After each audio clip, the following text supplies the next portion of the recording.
Aloha mai kākou, everybody. Welcome to the Hilo TCBS seminar for the first talk of the semester.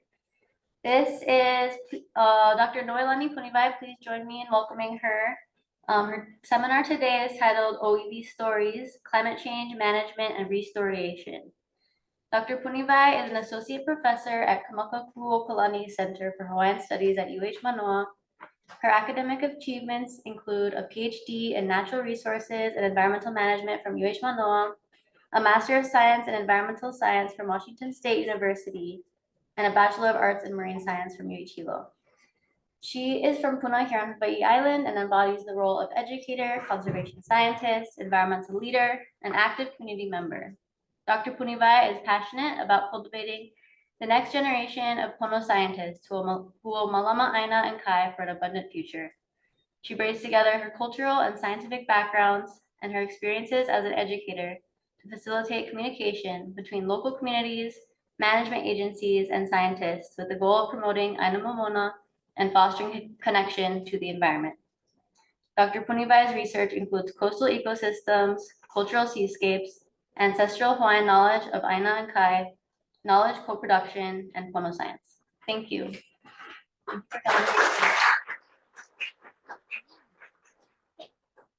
Aloha.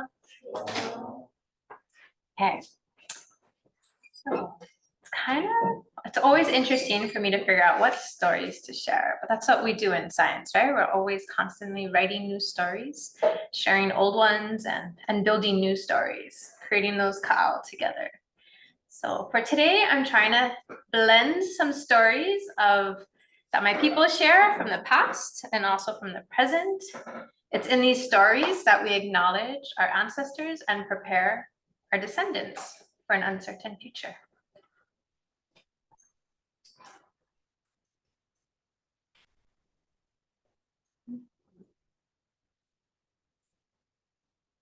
We just tested this too, and it was working earlier.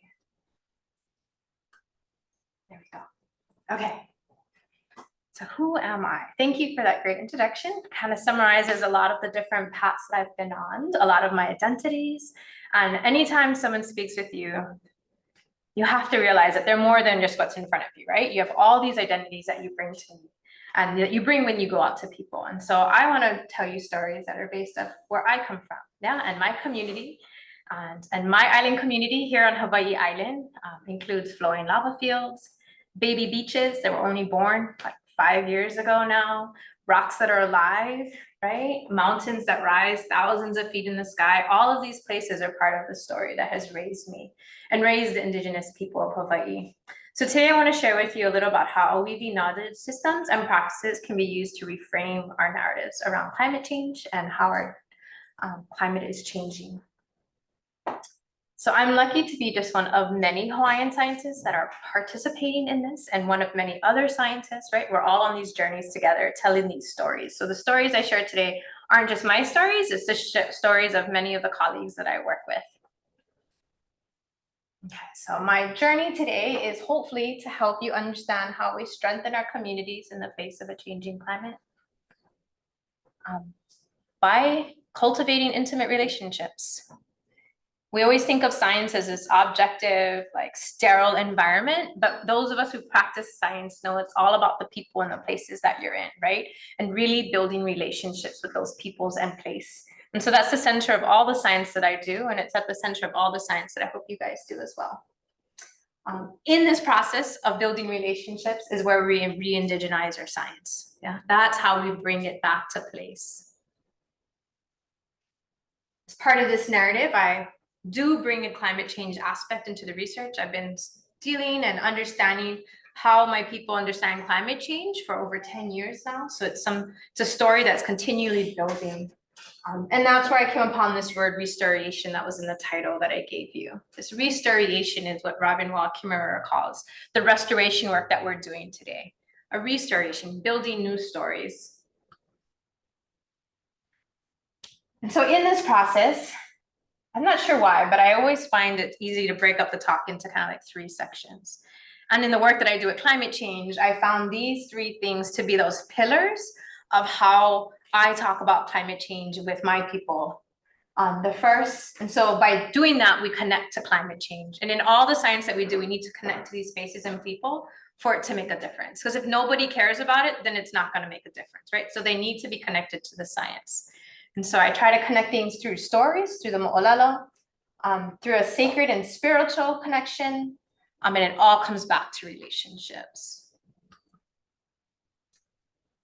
And so why do we have to do this? We need to reframe the narratives that we use to talk about climate change to be inclusive of everyone who is affected by climate change and also participating in it, right? But yet we need to repossess and lead the stories that are being told about our spaces and special places. It's not for someone else to tell the story, it's for us to tell a story about our own places. We are the witnesses. And through reframing the narratives that we have about climate change, I've been bringing our communities and people into these spaces and understanding how climate change is a part of their story. And that we are not just being acted upon, but are relatives and characters in these stories.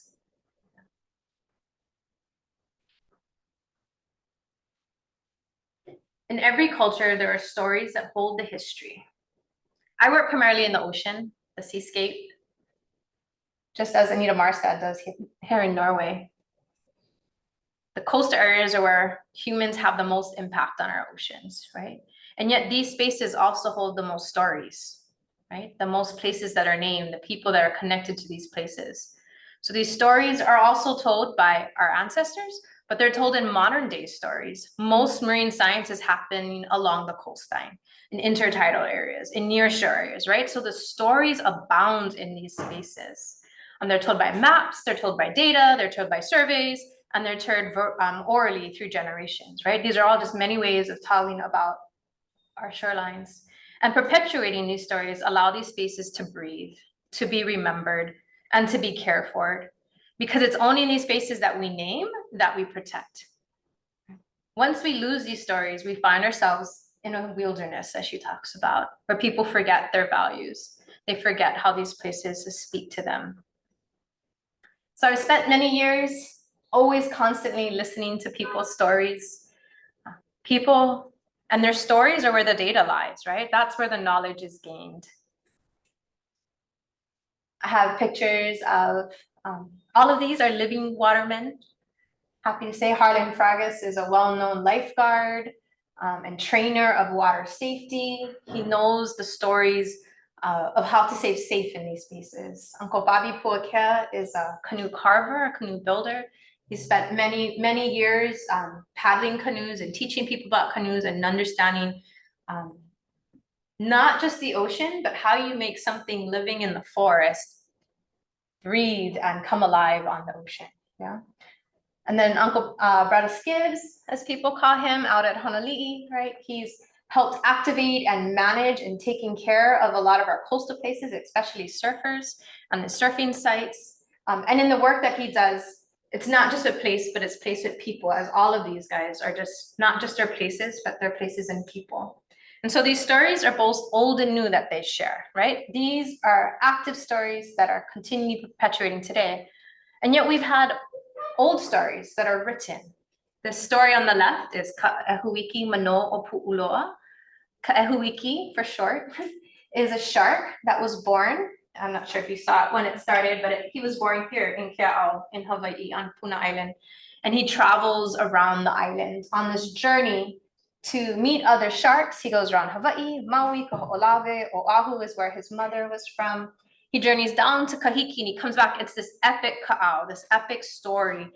And there's so much knowledge and data in that story, not just about sharks, but about their migrations, about their values, about why we wanted to create this story, right? Stories hold so much value to us. And there's so much to learn from this ka'au as well, because our people wrote it down for a reason, right? Our people were going through a massive population crash, right? 90% of our people passed away from epidemics and diseases when they were first colonized. But they wrote down their stories that are of importance. So why did they write the story of Ka'ehuiki Manoa Pu'uloa? It wasn't about an ali'i. It wasn't about somebody who created something, but it was a 100-page story about the shark and his journey. So there's so much more to dig into it and to understand why this story was written. And then the story on the right is part of the work that I did for my PhD, where we were trying to write the stories of what ocean currents look like around our island. As many of you know, if you modeling ocean currents, it's a highly variable environment. Depends what temporal scale, what physical scale you use, like how far, what depth are you talking about? Surface currents, mid currents, deep currents. How do you portray those things on one map? You can't, right? You have to use all these models. You have to use different ways of perceiving it.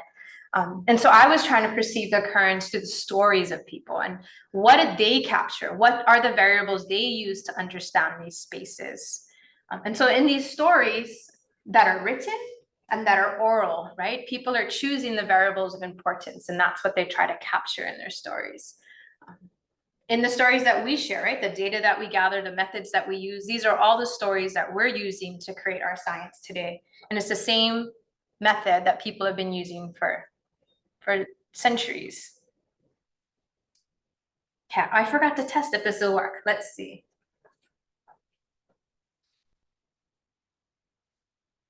There's my cursor. Well, I feel like once we gathered throughout 1 week, then let it rest, let it grow back for another month. And I feel like that my constitutional right for the state of Hawaii to fight against climate change, to make it better. And I want my future generation to see how beautiful our reefs are right now. I don't want them to see us dead, white coral reefs. It's just sad to see. It hurts my soul.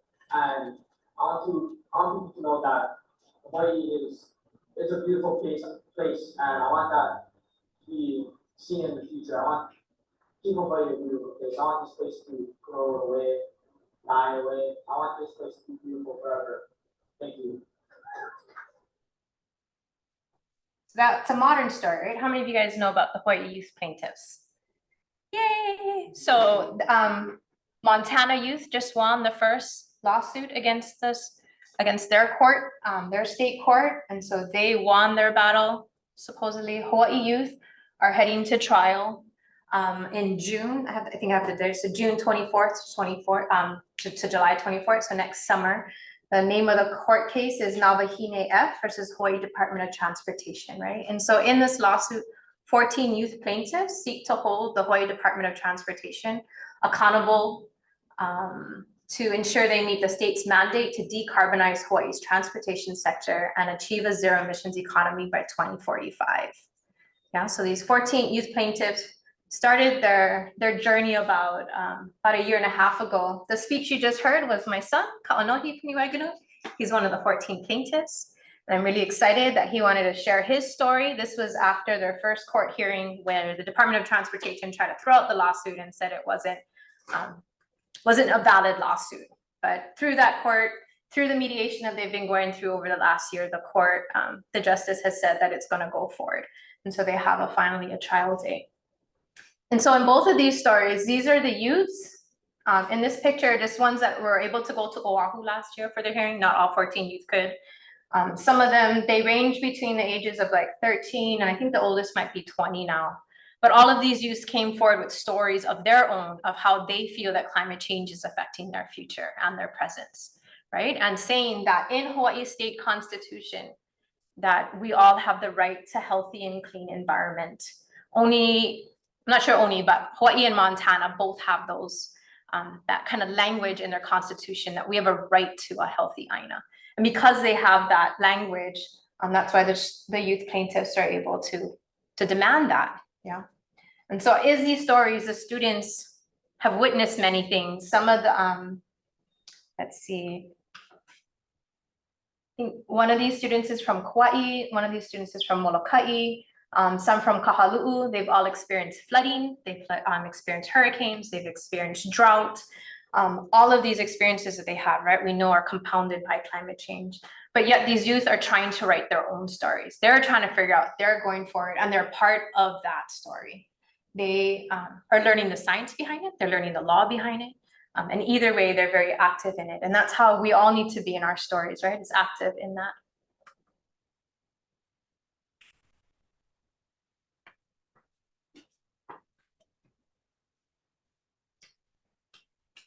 So out there, I really want to be gathered throughout 1 week, then let it rest, let it grow back.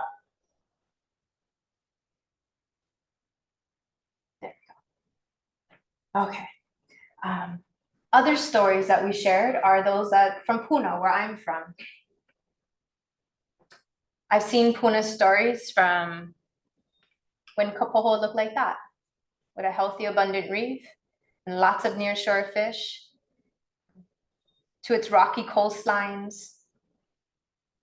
The stories that Puna have shared with me shape my idea of a coastline and what abundance is, right? I can go to Ha'ena here on the eastern tip of Hawaii Island, where Hi'iaka danced her first hula to Pele, where she was taken care of while her sister surfed in that shore. The stories of those places continue into today, right? All of the names on this map tell us a story, right? And they tell us about the history of that place, the ecology of that place. And so it's in these stories that we perpetuate that we're able to kind of relearn and come back to take care of these places. One of the stories that I've been sharing a lot is a story of Honoli'i. Honoli'i was another site that Pele surfed at, and Hi'iaka surfed at. So Hi'iaka on her journey to Kauai stopped in many places and had time to surf, because everyone needs to make time to surf. Imagine how long people have been surfing at Honoli'i, right? The story of Hi'iaka is generations old, and there's many versions of it. But in all those versions, she's surfing at Honoli'i. Honoli'i, therefore, is surfed today, and it's going to be surfed in the future, right? There's generations of stories. And so I asked people who surf this, and this was before climate change was like a common topic for anyone. And I asked them, how do they think surf has been changing, and what kind of surf do they think they can expect to see? And then I shared with them the stories that I've been seeing as a scientist, right? These are the stories that I see, that we've had a decreased amount of rainfall since the mid-1980s, and with that, a decreasing in stream flow. We see a decreasing in wave height and wind strength, both things that create good surf. Here in Honoli'i, it's a coastal break where you rely on the stream, the water flowing to create the break. It's not a coral reef break, right? It's not a steady break. You also rely on the waves coming from a certain wave direction, right? Because if waves are coming from the northwest, it's going to be blocked by that side of Hawaii Island. It's not going to hit it, right? If it's coming from this side, it's going to be refracted from Hilo Bay. It's going to make it around. So you need a specific wave direction. Here in Hilo, we've also seen a sea level rise of 1 foot over the last 100 years. With climate change, but it is something that's happened on our island for a really long time as we've been subsiding into the ocean, as our island gets heavier and older. These are the stories that I read. And when I read these stories and I ask surfers what creates good surf,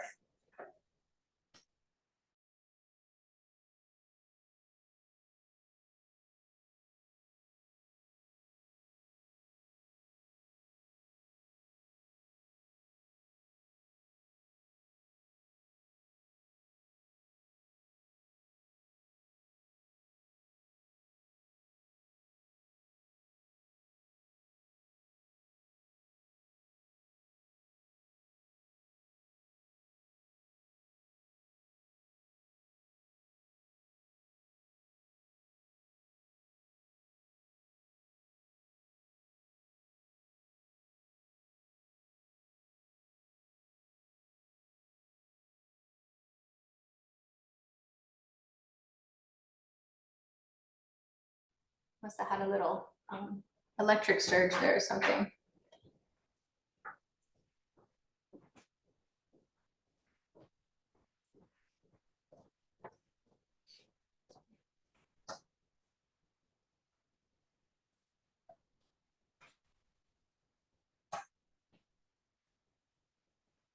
think it's still good, right? You guys can all hear me okay?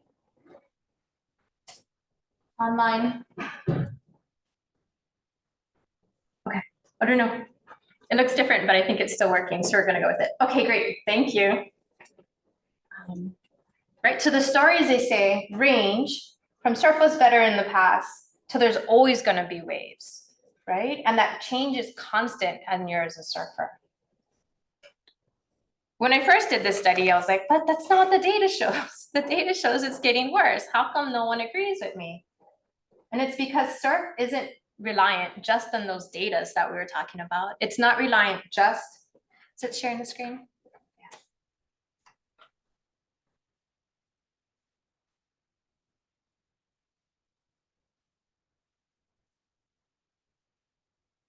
Yeah, I thought it was green, so I thought it was still going.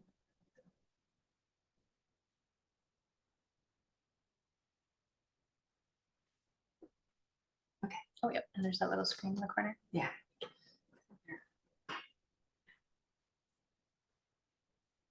You're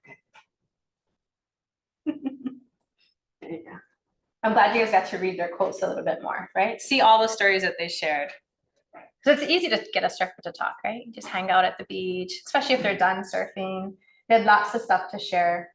They've seen everything. They understand what creates a good surf. They're able to model it in their heads, the ones that really care. There's some people who are going to surf no matter what, right? But there are surfers that model the conditions, model what they expect, and model their predictions.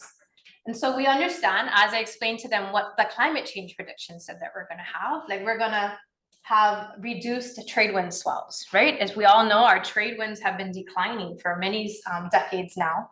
And with that declining trade wind means declining surf. Yet we have greater storms hitting us, right? More consistently, we have bigger storms hitting, which brings surf to Hawaii. So all these things are things that add and change, and you as a surfer change through time, right? Your story of who you are when you want to surf is different when you're 20 than when you're 50, than when you're 70. And I interviewed people from 18 years of age because of IRB up until my oldest was probably in their 80s. Right? And they all had stories to share, and all their stories are different. But what's going to happen is that they're always going to be that, right? They're always going to be present in the space as it changes. And so they as surfers, they as a surfing community is changing at the same time as the place changes. And that's what climate change is. If you want it to be, right? You can be present as everything changes around you. And it's in those stories of change, those stories of being present, that we're able to connect to climate change, right? It's not this big abstract thing. It's a thing that's locally relevant to us with global implications.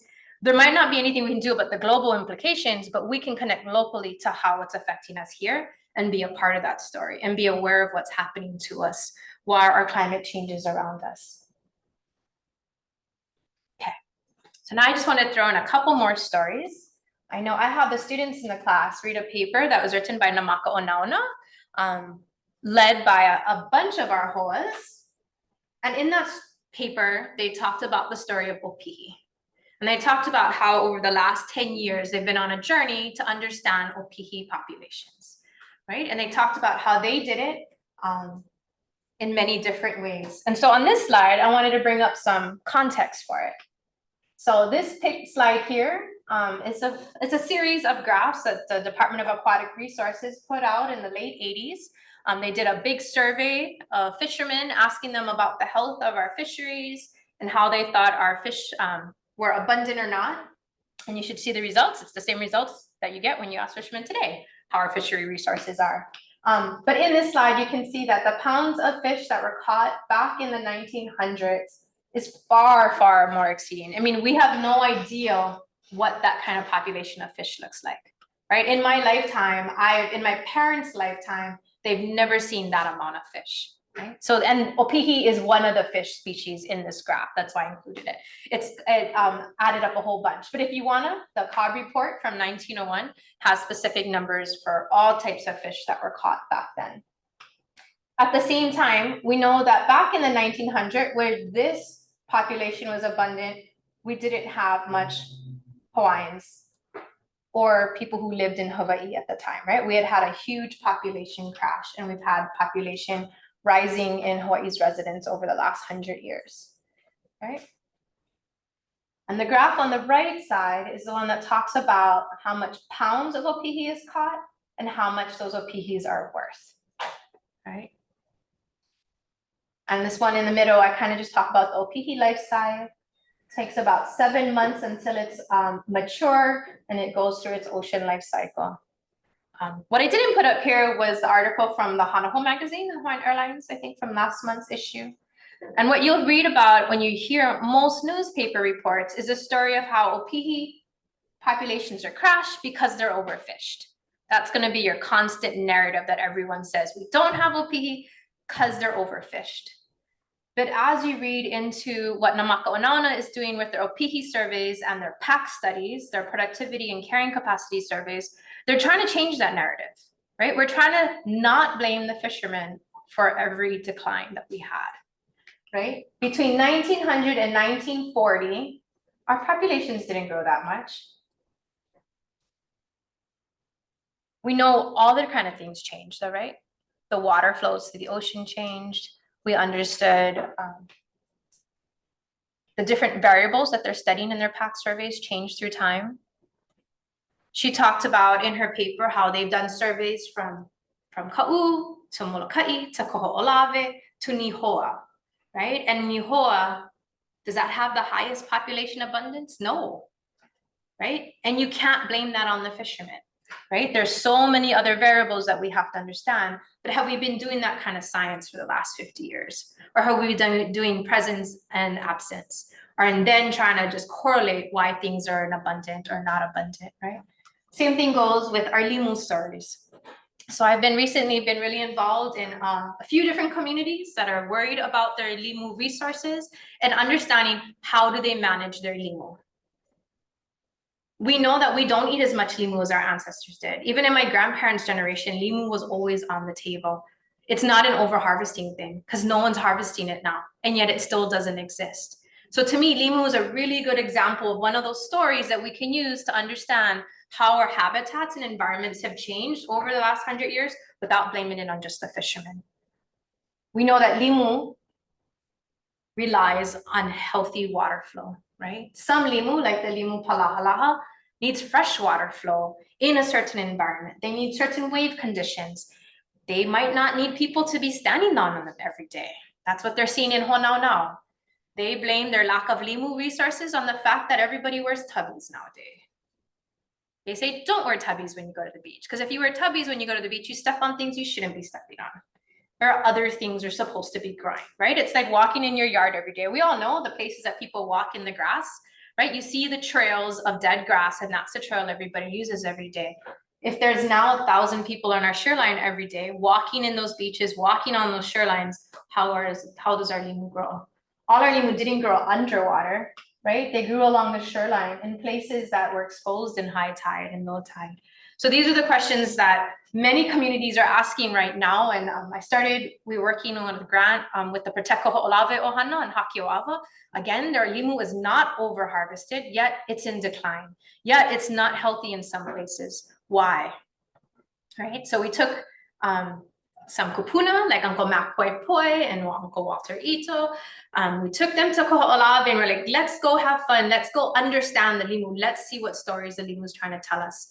And what we heard from the limu is that they're being drowned by sediment, right? And that's probably the same story that many of our coastal limus, either the change of freshwater resources or they're buried by sediment, right? These are things that are human caused, but it's not from over harvesting.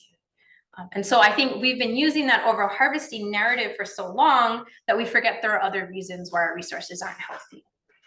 So we have to listen, we have to visit these places, we have to build a relationship with them to hear what their stories are, and then find methods that are congruent to that. In the paper, Kamakakūokalani is trying to figure out what methods do we use to create the most abundant opihi fishery resource. It's similar to studies that other people have done about gathering, like gathering of palapalai and gathering of maile and gathering of forest species. If you actively manage it and harvest it, you'll have more abundance than if you just leave it alone, right? So most practitioners can tell you about that. In the paper, they talked about hala, how hala practitioners who weave with hala, right? They gather and they maintain their patches. And so it's the same thing we're doing in our ocean with the pilina kai, these sea gardens. Our people traditionally maintained and managed their limu gardens. They actively went up there and weeded it and have, increased the production of the species that they wanted to harvest, right? Nowadays, we have this sort of hands-off approach, or the beach is a place of recreation and we don't realize what kind of impact we're having in these spaces. Okay, so that was my story section of how do you connect with climate change, many, many different ways, right? Now I'm just gonna briefly get into some of the akua, the spiritual ways that we connect to climate change. Most of our Hawaiian traditional knowledge can be found in our ʻŌiwi and in our mele, right? They were again written down for a reason for us in a way of connecting to these resources. This is one of the ʻolis for Kanaloa Nui Akea. So Kanaloa, the big, broad Kanaloa. So there's many different versions of Kanaloa, different entities, who he is. And this is just one of his name chant. So if you want to know about a certain akua, say Pele or Ku, Lohi'au, you read the ʻolis that are about them. And in these ʻolis, we name their different kinolau, the different things that represent Kanaloa. So an old narrative would be that Kanaloa is the god of the ocean. But the new narrative is that Kanaloa is the ocean, right? Our akuas were these environmental entities that existed in our environment. They are the environment. These are the processes that happened around us. And we gave these processes names. And so Kanaloa was known to be associated with oceans and migration and healing. And he's represented by these kinolau. So these creatures, mai'a, he'e, palawa, kohola, these represent the same energies that we identify with Kanaloa. So these is how you understand who Kanaloa is. In his name chant here, you can see that it says, okay, e Kanaloa nui akea. E Kanaloa nui akea hauna vela. This hauna vela part is the abundance that comes from Kanaloa in these deep, hot, dark spaces. If you think of a compost pile and the heat and all the fertility that exists in that deep, dark, hidden space, that's one of the energies of Kanaloa. So when you think of him as the god of the ocean, you miss all these other components that create who this akua is and all his energies. Kanaloa is Keala Ma'awe Ulo Kala, in contrast to Kane, who's Keala Ulo Kala. Kanaloa is a setting sun. He's a southern hemisphere. Kane is the rising sun, the eastern hemisphere. Kanaloa nohui ka moana nui, moana iki, mano moana o'o. So all these ocean spaces are Kanaloa. The big ocean, the little ocean, the mottled ocean.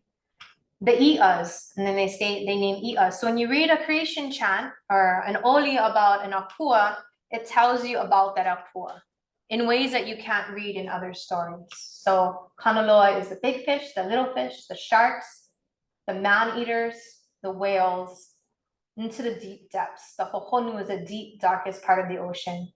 And then we have kai hohonua he'e, the deep, dark depths that the he'e dives to. The kaiulia palawa, the deep blue. That uli word is a place of abundance, this abundant ocean of palawa, of sperm whales. Kaikea ahonu, the white ocean of turtles.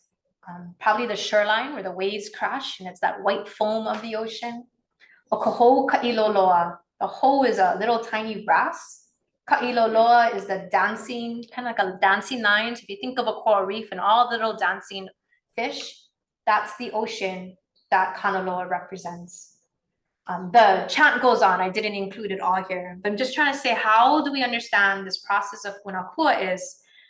You have to dig into the ʻolis, you have to really dig in. You can't just read the dictionary and say he's the god of Kanaloa. Because in our dictionary, when our words were written down, we had a different story of what those things meant, right? Another example I'll give you really quickly is a story of Hina. Again, Hina is not the goddess of the moon, Hina is the moon. Hina is the moon cycles, the birthing cycles. She's the patterns that have to do with the fluctuation of tides and currents. She's all the birth and growth processes. Hina, in her element, is also related to a coral reef. So if you hear of all the stories, Hina Pukui'a and Ku'ulakai, Hina is always present because we know our coral reefs are on lunar cycles. Everything who reproduces on the coral reef, from the corals to the invertebrates to the fish, they birth and reproduce on lunar cycles. Women have our lunar cycles. That's why Hina is considered, a female goddess. kapa making and its cyclical beating and the cycles that you go through into making kapa, and anything related to the ocean has to do with medicine and the harvesting of it, right? So we understand how important cycles are to us, and that's cycles we named hina, anything to do with birth cycles. And so when I talk about restoration, and I'm gonna keep trying to shift into this restoration part, even Robin Wall Kimmerer writes that words and names are the ways we humans build relationships.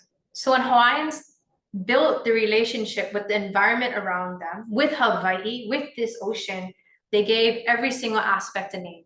Not just the winds, not just the mountains, but the process of evapotranspiration was given a name, right? Evapotranspiration is laka. When a hula dancer sweats and is portraying the energies of a forest in her dance, she is laka. The evapotranspiration that happens in the forest when the forest sweats, when the sun rises and the heat exchanges and that mist goes out, that's laka. Laka is the water cycles, the female water cycles. Each one of our akuas talk about different environmental processes and how humans identify those environmental processes and then connected and create a relationship with it by naming them. That's why there are hundreds of different kane.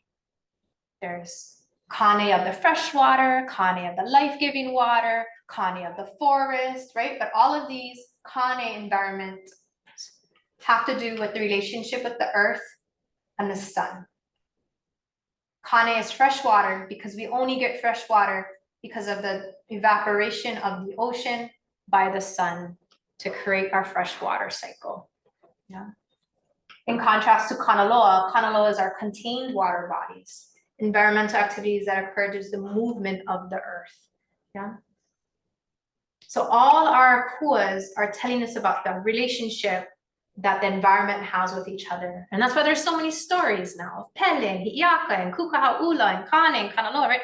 All these stories are talking about these different environmental processes that create the Hawai'i that we see today. They're all important and they all have their own stories to tell. Just like we name things, evapotranspiration, Hawaiians name them laka. But that laka process isn't just like an abstract concept, it's something that we actively participate in. So just like the forest breathes, so do humans breathe, right? We sweat just like as the forest sweats. So that same process is laka, and that's who she is. And why this is important is because if we want pono futures, if we want pono environments, and I'll define pono soon for you, it's based on this triad.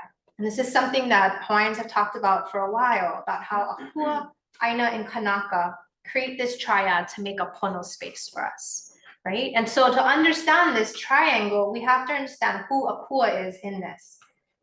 We're saying that you cannot just have a healthy landscape to have healthy people to be good. We also need the Akua, this sacred component. We have to understand and have a relationship with the environmental processes that happen around us. We can't just feed off the Aina. We can't just take from it. We also have to understand how the Kua are part of the Aina and how they feed Kanaka, right? So it's this triplet, this process that's going on. So there's Akua, Aina, and Kanaka. So another way to say that, Kumu Jan Inikawa, there's a well-respected kumu hula from Molokai. He has a great little video if you want to watch, and he talks about what pono is. The love and respect that is achieved between humans and the environment when all is flourishing. That's a pono space, right?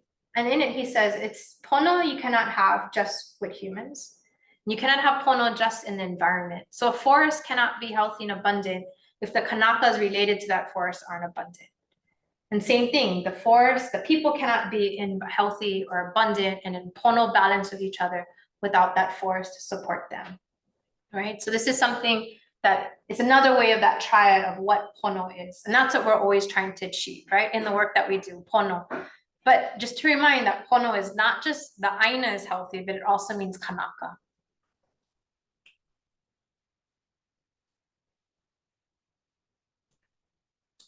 I had to bring a kua that is trying to be activated at the current time. Yeah, not sure if you guys have heard about Kiha Wahine. And the kinolau of hers, she has a ki'i that was carved in her essence, that has been gone for over 100 years now. And her essence of Kihavahine is a mo'o deity, and the mo'o deities are our water protectors. Yeah, and so mo'os are really important in Hawaiian history. They hold the stories of our water. And as this newspaper article is sharing, right, stories is where everything lives on. But they're not just historical stories, right? They're present day stories. So Kihavahine is the ki'i of this water source, this pond that used to be in Lahaina, that was covered over throughout the development. All of their water has been changing for a long time on Maui. You can see many different maps that show how their habitats have been degraded, how the people have been degraded, right? All the different impacts that come on them.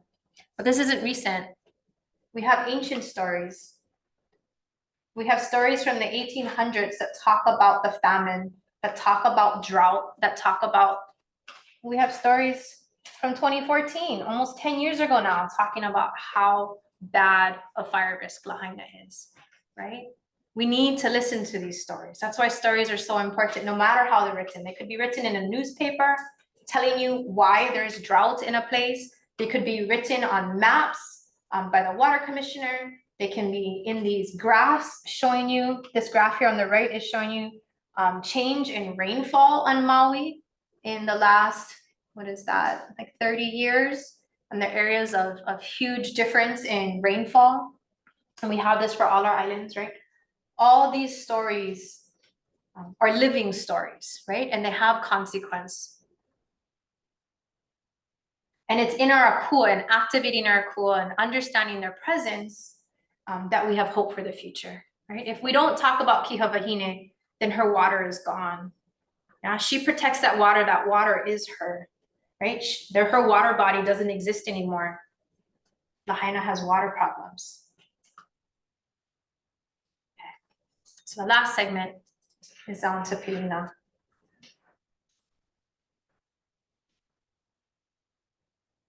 The relationships with space and place, right? That's what drives me. Making sure all these places and spaces are healthy, being able to form a relationship with the science that you do that feeds you.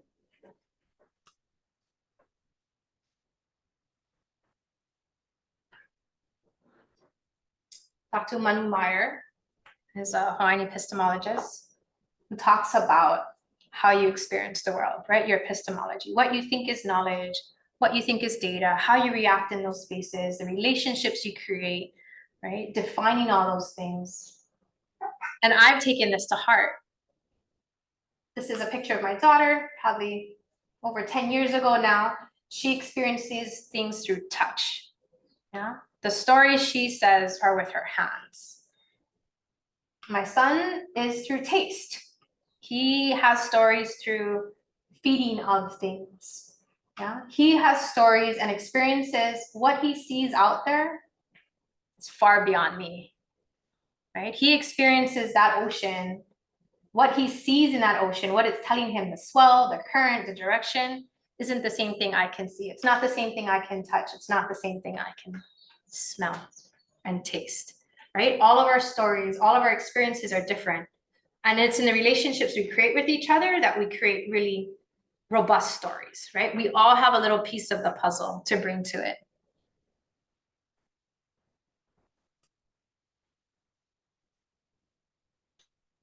This is a picture of Kapoho after the 2018 lava flows, right?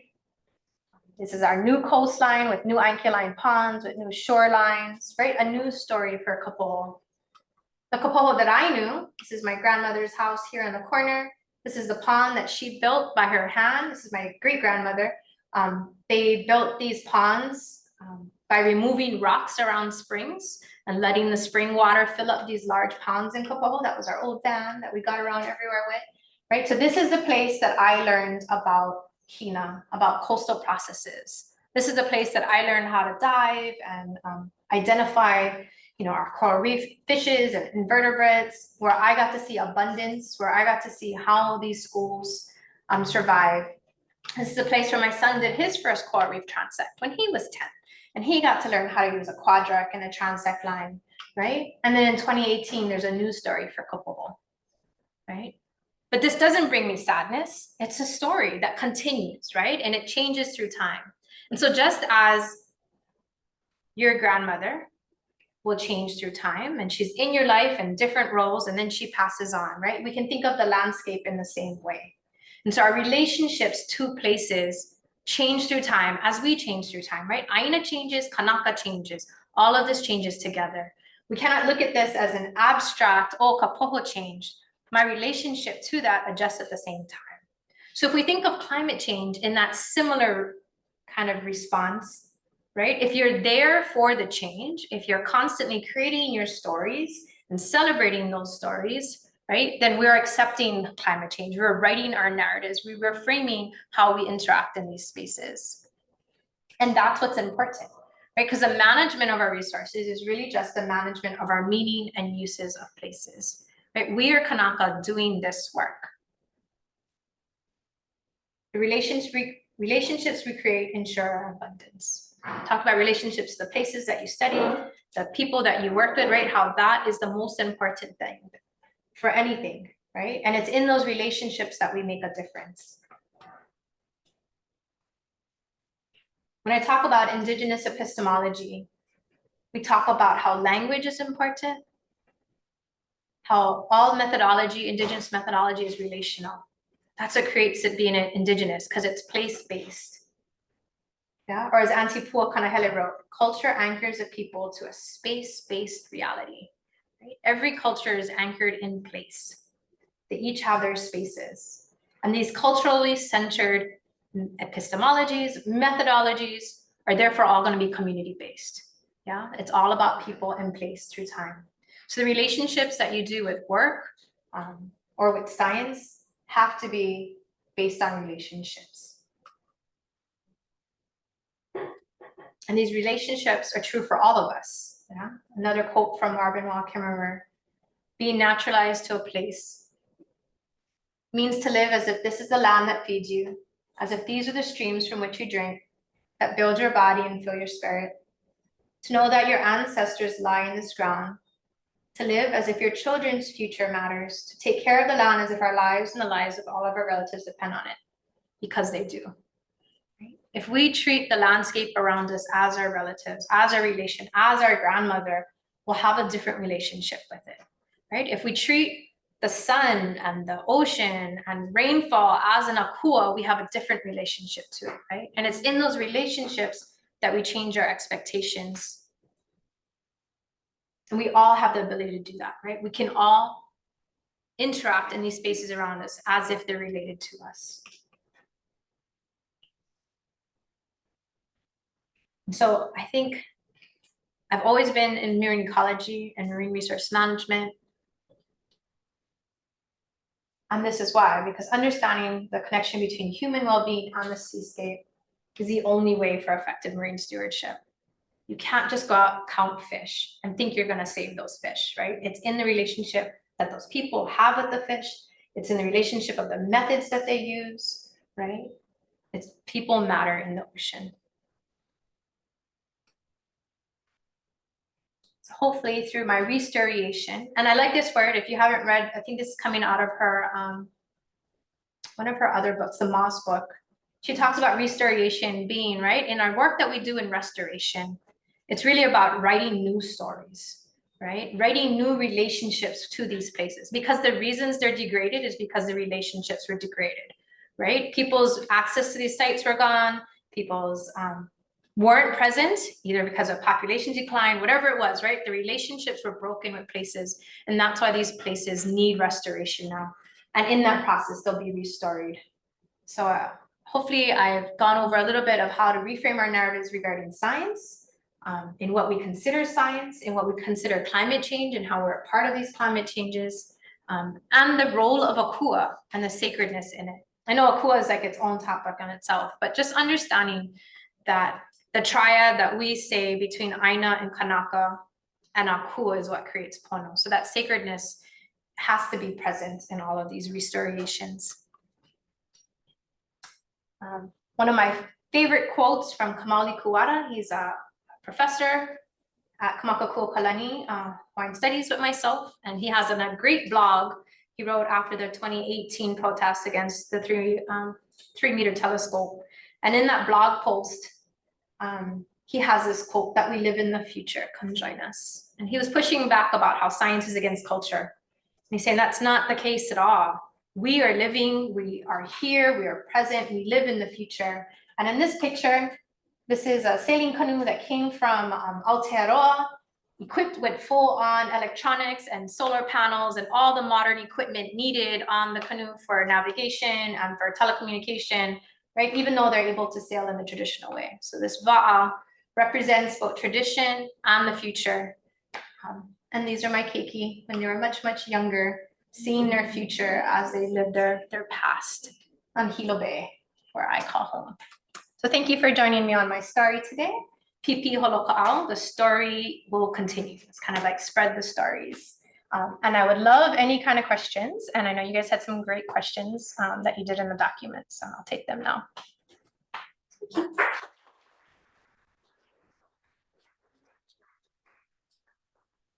So I would invite you, if you have a question, to go ahead and ask the question, and we'll just queue up. If you're on the Zoom, just raise your hand and I'll call on you.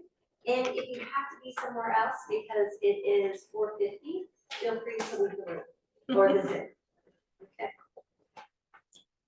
Did everyone online hear you too, Lisa? Just want to reiterate that. Ask questions if you have. If you need to leave, no pressure. Anything? Anybody want to push back on anything I said? Challenge anything?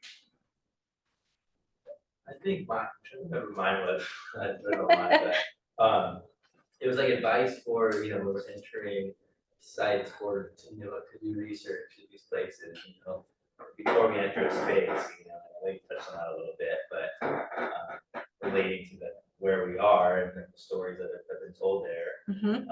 and understanding how before we begin research, like to respect that space as much as we can, and after like permission to be there and do this work. Yeah. I think it's really similar culturally and scientifically, right? You do all your homework before you go to a site, right? You look at all the data that's been done, you read all the research that's been done, so you're building upon it. And so same thing about the stories. Like I encourage everyone to look up those stories of those places. Like right now, we're so lucky to have like the Ulukau database where you can just go on and search for stories, newspaper articles. You can find things that happened in your site from the past. The Hawaiian newspapers have thousands of stories on there. So right, recognizing the stories that existed in those places is a great way to start. Ulukau, ulukau.org. Yeah. The Hawaiian newspaper too, you can search. I think it's all accessed on there though. But yeah, recognizing, the sacred is a way of recognizing the stories that were told before, and then just recognizing who you are when you are in those spaces, right? So the more we treat ourselves as a relationship with every place that we enter or interact with, right? You're just coming in with that sort of pono mindset, understanding that you're trying to help them as they're helping you. You're creating that reciprocal relationship with place. Yeah.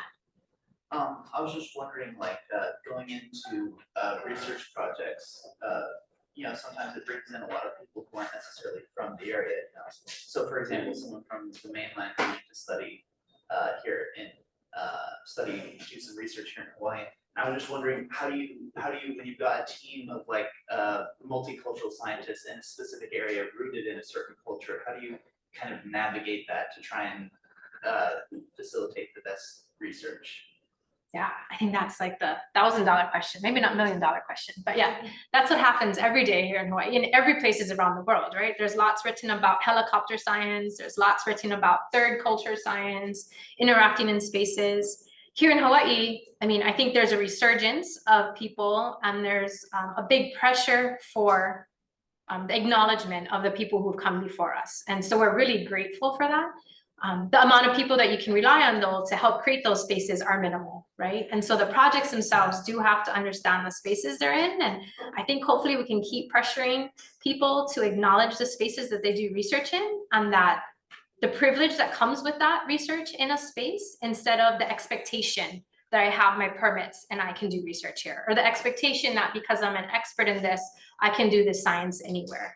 I think we're trying to change that culture of what science looks like and how it's done, and realizing that science is not abstract and it's not objective. It happens with people in places. And so it doesn't, not just a Hawaiian thing, right? It's a place wherever we go to. It doesn't even have to have indigenous people. It can have people who are from that place, who want to be a part of those stories that are told there. And I think us as scientists have to start acknowledging the power dynamics that we come to places and understanding our spaces in there and how do we make them more inclusive. But yeah, I think as long as we start acknowledging it, we start that journey together. Yeah. It's a hard journey and there's a lot of pushback, but that's what we do in management, right? Management is to do with people, right? Not just place.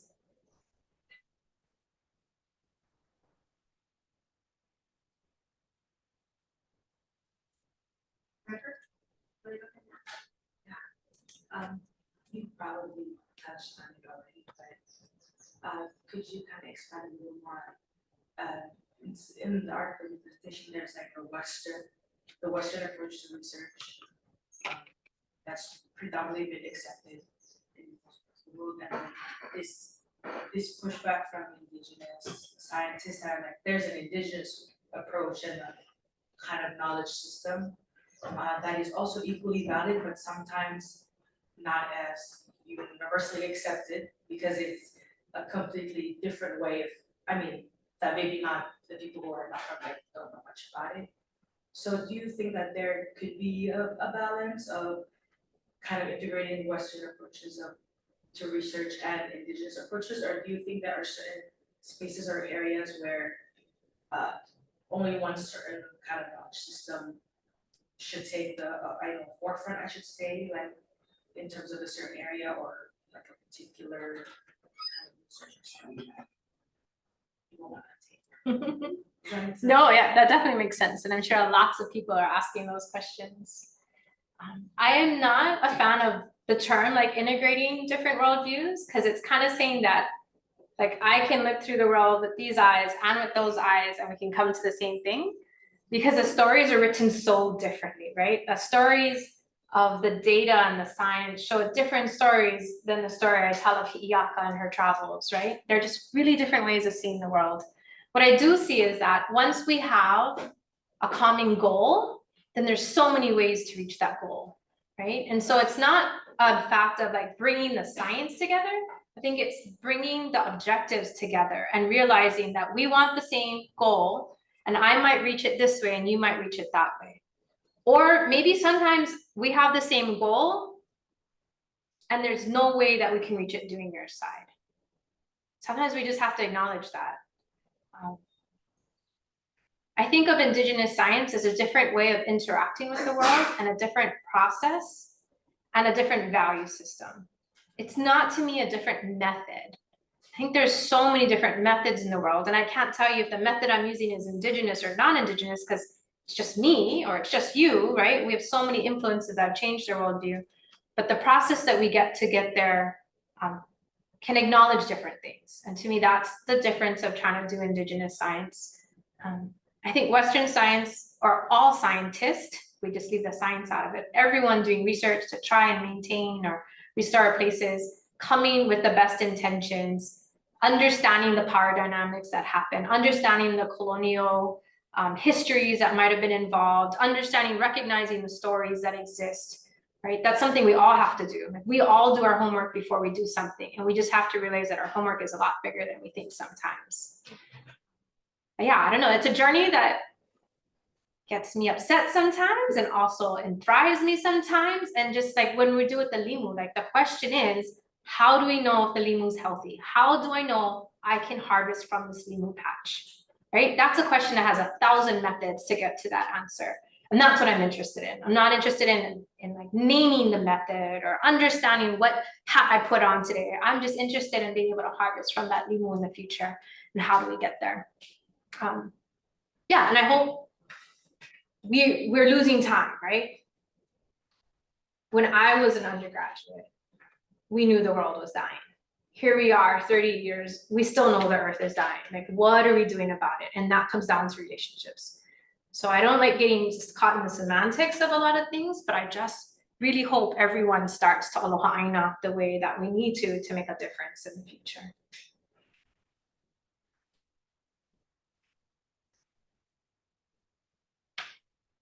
Okay, I think we will close on that note, trying to make a difference in building those relationships. So thank you, Noelani, for a fantastic talk.